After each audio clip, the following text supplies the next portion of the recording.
ik ben 13 jaar oud en ik doe mee aan de Voice Kids.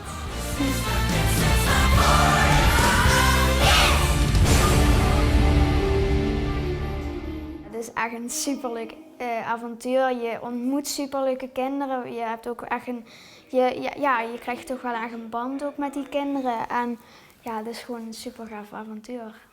Maar niet alleen het zingen maakt het avontuur zo bijzonder. Emma loopt namelijk altijd rond met een speciale rugzak waar haar zondevoeding in zit.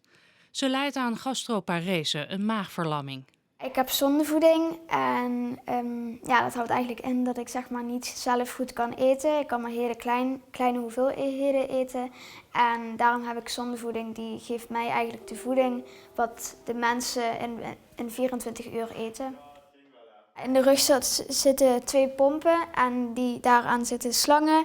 Die sluiten weer aan mijn buik. Zeg maar, ik heb een Mickey button. Daar zitten dan ook weer 2 slangetjes aan. En dan hebben de pompen 2 slangen en dan kan je die aansluiten en dan krijg je de voeding naar binnen. En ik heb dat bij mijn maag en darm.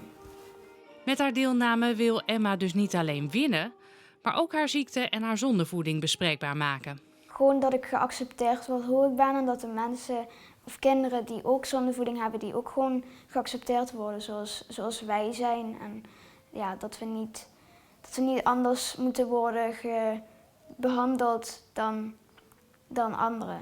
Ik ben natuurlijk wel gewoon gepest geworden en dat is denk ik wel gewoon, ja, dat is niet echt leuk als je gepest wordt omdat je kleiner bent of omdat je wat hebt met je, omdat je wat meedraagt.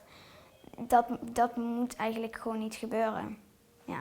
Nee, maar ik kan me voorstellen dat als je het dan vervolgens zo goed doet bij The Voice, dat het ook lekker een dikke neus is naar die pestkoppen. Ja, nee, dat zeker. Ja, dat zeker.